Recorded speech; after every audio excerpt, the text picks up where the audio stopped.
Ang ato rong ebanghelyo hasta ang mga pagbasa porting daghanang pagtulunan nga gihatag mga pagtulunan ni Kristo ba. Ug ato gining hakpon tanan murag masudipan ta ni tingali. Mabusog tag maayo ba. Ug di na Ginoo nato masabtan. Sumukuha lang tag pipila nga kana bang basin og ganahan mo ani ba. Sama pananglitan sa pagtulunan nga kung sagpaon imong pikas aping, ipasagpa lang sang pikas. Okay ra mo ana?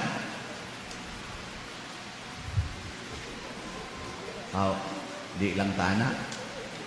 Sige, mangita taglain. Kadto na lang niingon. Kung dunay mukuha sa inyong butang, ayaw na kinigbawi ah. Okay ra na ninyo? Di gyapon mo. Mangita taglain, basig muhaom-haom ni. Ningon diri nga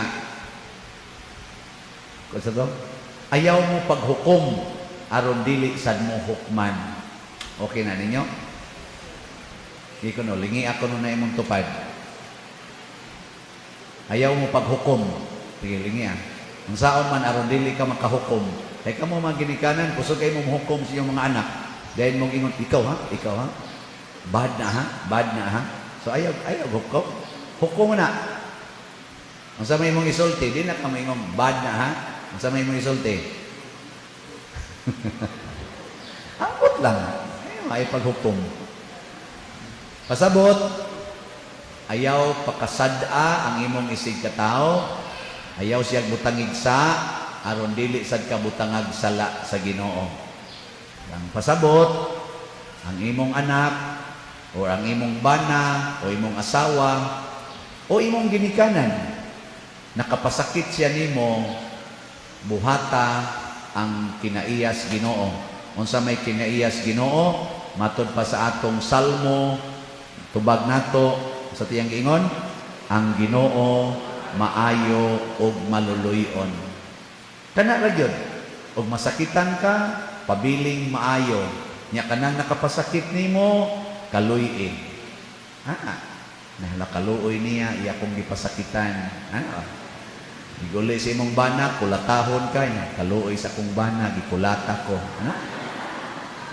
Bitaw, luoy kay na siya. Kaya nga naman, wa na kung siya mong higugman ni mo. Asawa gud ka niya, gikulata na noon ka.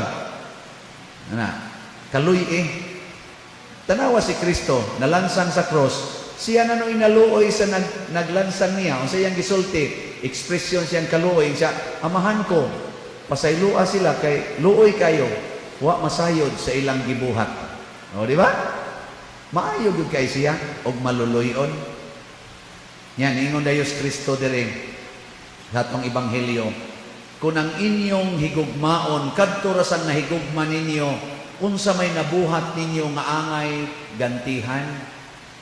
Ngano mangita pa mamong panalangin nga ang mga makasasala nagbuhat man sa dana. Una si David diri sa unang pagbasa. Si Saul, ang iyang hari, nangita niya aron patyon siya.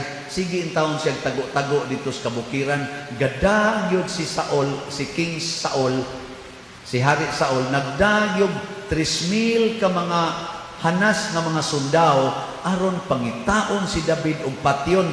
Pero unsay gibuhat sa Ginoo? Gipakatog si Saul ug ang iyang mga kaubang mga sundao nga 3,000 kabuok. Niduol si David ngadto nila, wa gyud sila kamatngon, bisag hansakan pa sila sa bangkaw, patay na. Pero tanawas David, unsa may iyang gibuhat? Siya ayaw gyud pasipad ang pinili sa Dios. Grabe ang gugma ni David sa Ginoo, no? Naliwat gid siya sa Ginoo. Dili niya patyon ang iyang kaaway, bisag ang iyang kaaway sigig paningkamot nga mapatay siya. Ikono, lingian ang imong tupad, pangutan-a siya. Di siya musunod kang David. Pangutan-a ba? Ano imong tupad ba? Musunod ka itong gibuhat ni David? Huy, pagliningi ay sad mo diha. Ang dili mo lingi, liwat ni Saul. Mga tagas o garbo, mga buangon, mga maldito. bisag nagbinuutan ang tao, gusto yung patio na mga tao imo na. Naitaw nagbinuutan, maglagot. Naitaw nga naningkamot pagsunod sa Ginoo, patio na noon. Muna si Jesus, gilansang sa krus sa mga taong buangon. Si Jesus nga naningkamot pagsunod sa sugo sa amahan, aron ta maluwas, gipatay na noon. Example lang ni. Example lang ni ha. Kamong mga asawa, kung makita ninyo inyong bana, nagiagak niya ang inyong silingan, namubok kay short.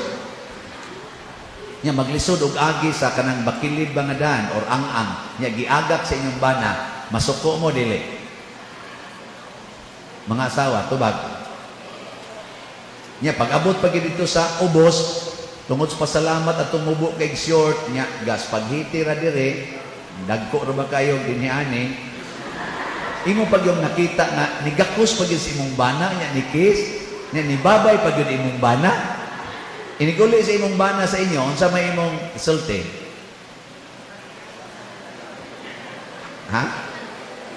O ikaw, Diyos nun ka, moingon jud ka, dong hurot yung bilib na ko nimo. Grabe ka kamatinabangon. Keep it up. Di ana din kaniya.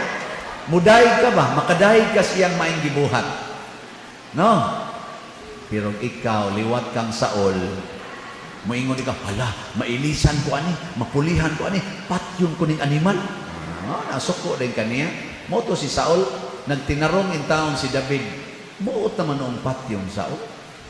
Sige, kamong mga ginikanan, sampo lang niya, sampo lang.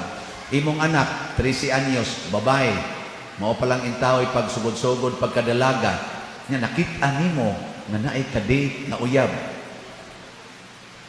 Sawan, paundangon sa relasyon o i-congratulation? Ayan, sa inyong buhaton? Kasabaan o i-congratulate? Uy, kamura ba? Dahil na ba mo yung ikaw, ha? Bantay lang yung ka. Bata pa ba kayo ka, ha? O pag gani ka maabot gani o grade 10, nga mo na na imong buhaton, bantay lang yung ka. Ay, oo ano bang, ayaw lagi pang hukom. 13 anyos, ang ayan na ng manguyaboy. Bitaw, sa kultura sa nilang Mother Mary, 12 anyos pa si Mama Mary, gibuya na, uyab na silang St. Joseph. Maubit na itong pagka-14, minyoo na unta sila.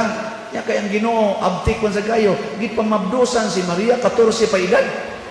Wa kaabot ni Joseph, mahay Gus Joseph, ingon ko Joseph, biyaan ko na lang ni Maria. Ay kaya, sama na yung bayhanan. O, pag ganita kahikap, mabdos naman.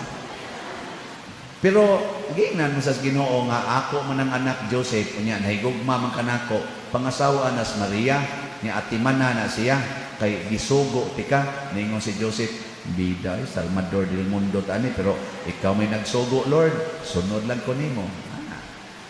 Kana man kung paghigugma mga igsoon, sugo magunas Ginoo, mopitik na ganang kasing-kasing sa tao sa paghigugma, gisugo na nas Ginoo. Muna, ayaw yung kasabi imong anak, i-congratulate na salamat day, kusog ikang musunod sa sugo sa Ginoo. Salamat dong, congratulations kay nagsunod yung ka sa sugo sa Ginoo nga nag-ingon, paghigugma ay kamo. Di ba? Pero sumpay pagsulti, dong naaraban ay sumpay, day naaraban ay sumpay. Unsay sumpay anak ma? Ingna naa sa John chapter 15, niingon ang Ginoo, paghigugma ay kamo sama sa akong paghigugma kaninyo. Moingon din imong anak, ha? Unsa man na ma? What is that? Ana sila. Ang in English na sila, nga buangon man kana sila karon, in English man. I like it. What's that? What's that? Piyang nga kay ilo, what's that? What's that? Ano ba? Nagasuwa lagi na mo. I don't like this. I don't like it. Ginamo sa ikadang in English pa yung kadiha. Pero sandi lang. In English, lang sad. In John chapter 15 says, love one another as I love you. Nga may nga mong anak, what is that? In love and sin cannot be together. Love and lust cannot be together.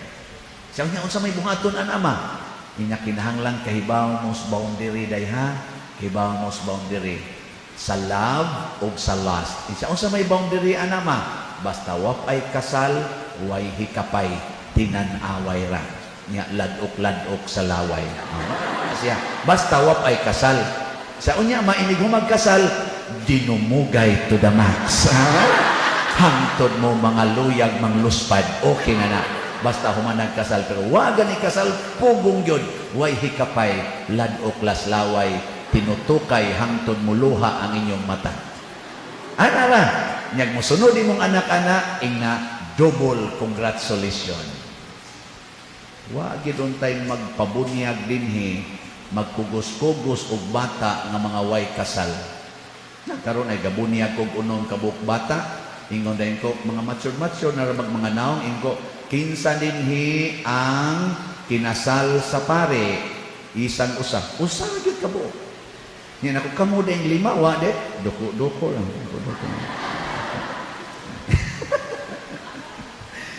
abuangon guys tanan nganong nanganak man tumo may kasal simbahan kay ang love and lust gisagol mo na ningos Kristo ayaw ninyo sagula ang dautan ug ang maayo. Kung ikaw gibuhatag dautan, ayaw patakod kay magsagol na niya ng imong kabuutan ug ang imong kayawanon. Di na pwede. Kinanglan mulahi yun mo sa mga makasasala. Ang batasan sa nagsunod sa Ginoo, lahi sa mga taong gasunod sa demonyo. Example, ikaw asawa, ang imong bana nangabit, kinsa may gisunod ana niya? Ginoo o demonyo? Kusga. Kusga pag yun. Wapa kadungog, kusga. Ang gisunod ana ang demonyo. Nya ikaw, gabinuotan man ka, wa man ka nangabit, nag-alagad man ka, nahigugma man ka sa imong bana, kinsa may imong gisunod? Kusga. O, Ginoo. Karon, nagkita mo sa imong bana, gadaha siya siyang kabit. Unsa magbatasan silang duha? Unsa may ilang gibuhat? Ha? Siguro gyud ko mauwaw to. Og nag-holding nas pagkita mo gibuhian dayon. Buhi. Lipot na to. Lipot nga reloyo dayon. Ana. Nya ikaw nga nakakita nga nag-holding hand sila. Unsa may imong batasan? Nga gasunod bang kas Ginoo? Nya katong imong bana mo ingon dito. Day, good afternoon. Smile to nimo. Ana. Nya ikaw buang ako. Sakpan bet ka. Kinsa naman roy demonyo ninyo ani? Ha? Ikaw na mas demonyo niya. Mao na kung gusto kang dili matakdan, di magsagol ang imong kayawanon og pagka-Dios non, ikagi unang mo smile. Ikakita ni mo sa ala, sakpan. Dayon ka. Sakpan. Imba na buhian din siya. Magbuhi-buhi di ay. Ari mo nga rin na, mag-snacks ta na. Asa mo inyong gusto, Jollibee o sa Max? Ano? Nigabot dito, mag-istorya din mo, nganong inyo maning gibuhat? Agas din imong luha. Ikaw dong ba, pinangga kay tika, nganong imo maning gibuhat nako? Nya ikaw sa day, ibaw mo kaminyo ni, nganong gibuhat maninimo? Sultihi lang kung tinuod god. Kana, ingon dayon imong bana, mao man ka na imong gipangayo, day mo sulti lang yung kung luod na kay kagnaw. Nya murag akong paminaw, murag nasayo pan jud kog pili nimo. Nya naman ko'y nakit-an na right person mo nang ning kuan gyud nya ang kahigugmaay man sad mi. Sorry lang kayo. Samot og agas imong luha. Mingon dayon ka, ako mangyog kang bana, og imo na yung padayonon. Muadto man gyud mo sa impierno ani, dili lang jud kuyog ninyo. Mao na, this cannot change my love for you. Dayon ka. Ditso dayon kag kaon, gabahog kas imong luha og sipon. Ano? Nindot no? Mulahi gyud ka, iniglakaw ato nilang duha, makaingon gitong kabit. Ala, ang imo bang asawa, super kabuutan. Uy, magbuwag ta, uy, di ko kaako ani, uy. mo ingon anas imong asawa, magbuwag ta. Ingon imong bana, ay last na lang ni. O last ba? Last na lang to. Ana. Ya, unsa man na siya? Maunay makaluwas nato. Maunay tinuod nga giharian sa Dios. Matod pa sa ikaduhang pagbasa, dunay unang Adan nga nagsulob sa tawhanong kinaiya, puno sa sala, apan dunay ikaduhang Adan nga mao si Kristo nga nagsulob sa espirituhanon nga kinaiya. Kita nga nagsulob na sa daang Adan, kinahanglan mo sulob ta sa bag-ong Adan nga mao si Kristo. Mao na atong isulob. Ay mong sulob-sulob anang daan. No? Papilion mo, daan nga igsusulob nga sinina o karing bago. Unsa inyo isulob? Bago. Oh, kina siya. So mag-una gyud kuno ng daan nya mosunod dayon ang espirituhanon. Mo na kita ro nagsulob na ta sa espiritu. Sige, katong mosulob sa espiritu, hala manindog ta.